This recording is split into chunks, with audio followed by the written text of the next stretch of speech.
Hola, a continuación vamos a explicar unos conceptos relacionados con la respuesta en frecuencia de sistemas lineales y en particular vamos a ver qué información contiene el diagrama de Bode. Vamos a empezar recordando la definición de respuesta en frecuencia, que no es más que la respuesta de un sistema en régimen permanente ante una entrada sinusoidal. Características que nos interesan con los sistemas lineales. Pues la primera característica es que la respuesta en frecuencia se puede determinar completamente sin más que sustituir GDS, pues sustituyendo en GDS S por J omega. Otra característica importante es que la frecuencia de la señal de salida es la misma que la de la entrada. Bien, vamos a verlo con este ejemplo, con esta función de transferencia 10 dividido entre 5S más 1. Si nosotros a este sistema le introducimos una entrada sinusoidal con una frecuencia que hemos elegido, pues la respuesta que podemos observar es la que se muestra a la salida. Entonces, cuando hablamos de respuesta en frecuencia, el tramo que nos interesa es el tramo final, este tramo que da cuenta de cómo ha respondido el sistema, pero en el estacionario. Bien. La característica fundamental de los sistemas lineales es que si la entrada tiene esta expresión a seno de omega t, entonces la salida, la respuesta, va a venir caracterizada por esta otra expresión, es decir, la amplitud de la señal de salida se multiplica por el módulo de g, mientras que la fase se calcula a partir de la fase de G, evaluado en esa frecuencia, G en J omega. Por lo tanto, vemos que tenemos interés en ver cómo se comporta tanto la amplitud, módulo de G, como la fase en función de la frecuencia. Para eso existen una serie de herramientas como son el diagrama polar, el diagrama de Nichols y en particular el diagrama de Bode, que es lo que nos ocupa en estos minutos.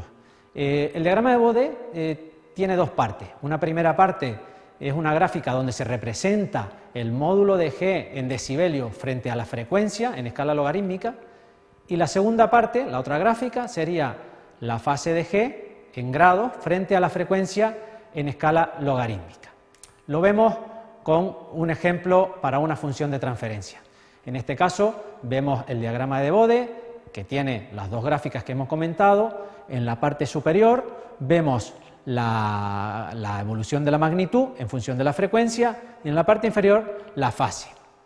Si observamos, pues tenemos que existe un rango de frecuencias, en este caso particular, para el cual a las que les corresponde una amplitud mayor que 0 decibelios.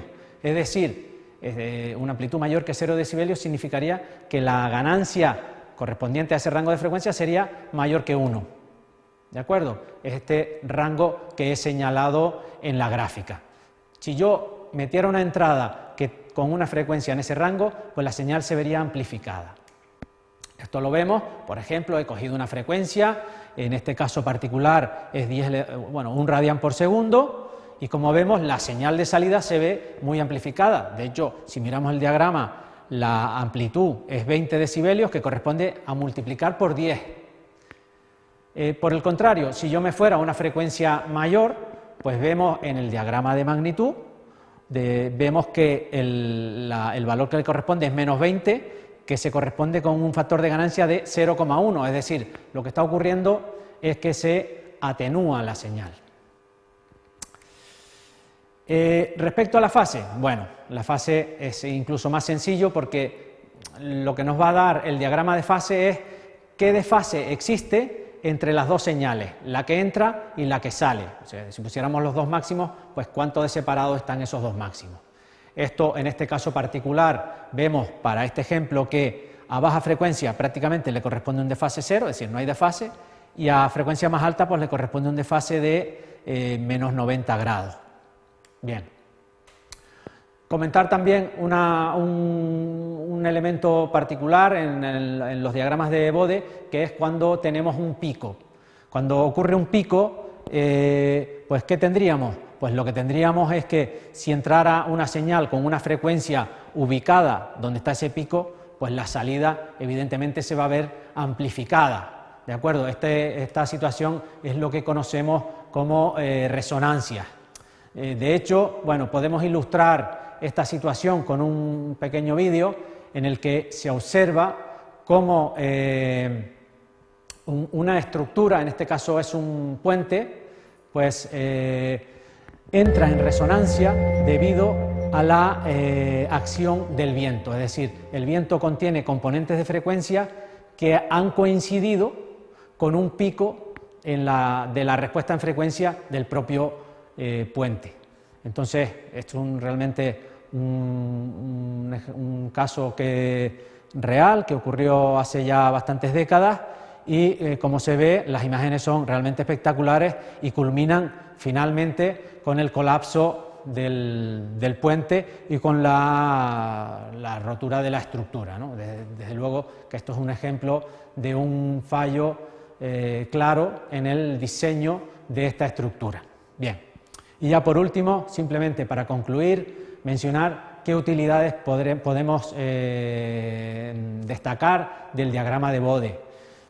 He señalado tres, evidentemente podríamos puntualizar alguna más, pero nos vamos a quedar con esta. Por un lado, la utilidad más inmediata es que el diagrama de Bode nos permite visualizar cómo es la respuesta de un sistema en todo el rango de frecuencias de forma sencilla. Podemos saber en qué frecuencias atenúa, en qué frecuencias amplifica, dónde hay un pico, etc.